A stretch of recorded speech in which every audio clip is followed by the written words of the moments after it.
us, I know, at odd hours your time. I appreciate it. I want to bring in now Bruce Klingner, former Deputy Division Chief for Korea at the CIA, now over with the Heritage Foundation. And in Denver, MSNBC diplomacy contributor, Ambassador Chris Hill, former U.S. Ambassador to South Korea. Gentlemen, it's a pleasure to have you both and a pleasure to have your expertise. Bruce, let me start with you here because Mike Pompeo went over, based on my reporting and my understanding, obviously in his role as CIA director, but it was much more an intel-led effort than a diplomatic state-led effort, as Pompeo is expected to be confirmed to be the next Secretary of State. Does that strike you as unusual, or would you expect that the intel chief would actually be having these conversations?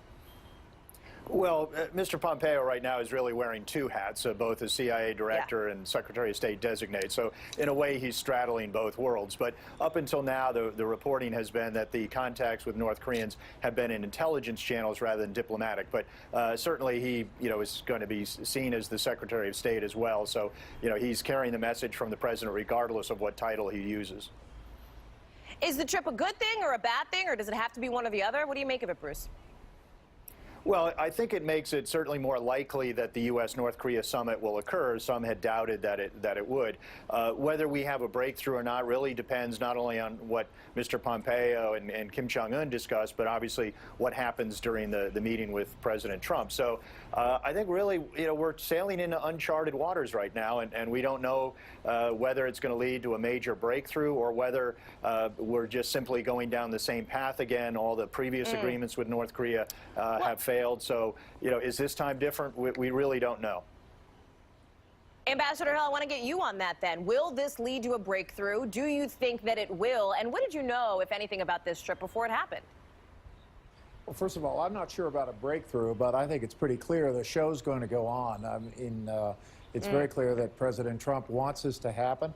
He said it's probably his most trusted person in the national security apparatus, Mike Pompeo, to see if they've got some traction on the issue that counts, which is denuclearization. So it's definitely going to happen. The question, of course, is what are they going to be able to agree to? I mean, back in 2005, the North Koreans agreed to denuclearization.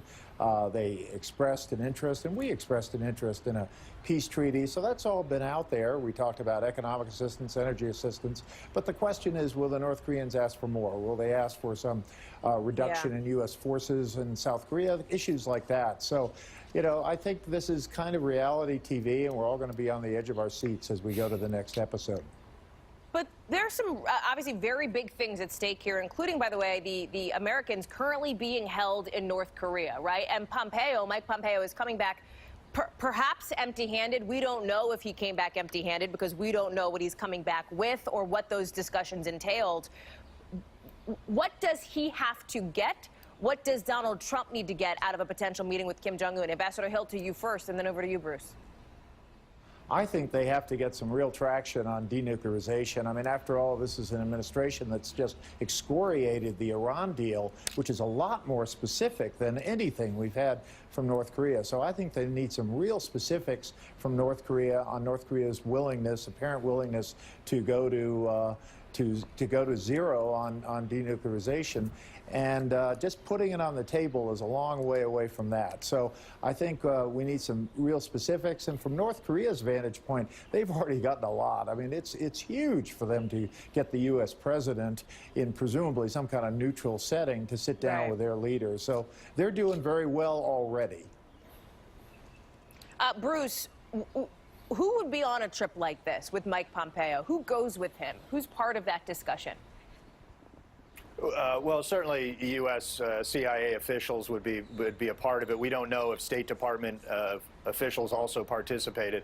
But as Ambassador Hill points out, a lot of these issues, or all these issues, have been on the table before, and the devil has always been in the details with North Korea. So if North Korea says we're willing to denuclearize, that's not the same as saying they're willing to back up Air Force One and put all the nukes on the plane. So we need a very clear definition of what they mean by denuclearization, which very likely is quite different from the U.S. version of complete, verifiable, irreversible dismantlement. You are two men who know quite a bit about this region and quite a bit about North Korea and what diplomatic efforts we've seen. For example, DNI Clapper going back in 2014 and having those conversations. The president has now narrowed, he says, his possibilities for this discussion to 5 locations, apparently none of them in the U.S. Where makes the most sense for these talks to happen, Bruce? Well, I guess that rules out Mar-a-Lago. You know, I think the Panmunjom. Yeah, I think the Panmunjom idea was really quite brilliant. You know, it went against what had seemed like yet another South Korean president having to go to Pyongyang. So I thought it was an inspired choice. President Trump may want a different location just to be different, you know, more high visibility for this historic meeting between the U.S. and North Korea. Switzerland, Sweden have been raised, perhaps Beijing or even Mongolia. Bruce Klingner, Ambassador Chris Hill, thank you both for being on what is a very busy news morning. Donald Trump confirming, in fact, Mike Pompeo did meet with Kim Jong-un. Thank you both. And as, of course, with all things in D.C., there's a political angle to this, too, because the guy who is leading this mission, Pompeo, is right now in this tight confirmation vote for Secretary of State.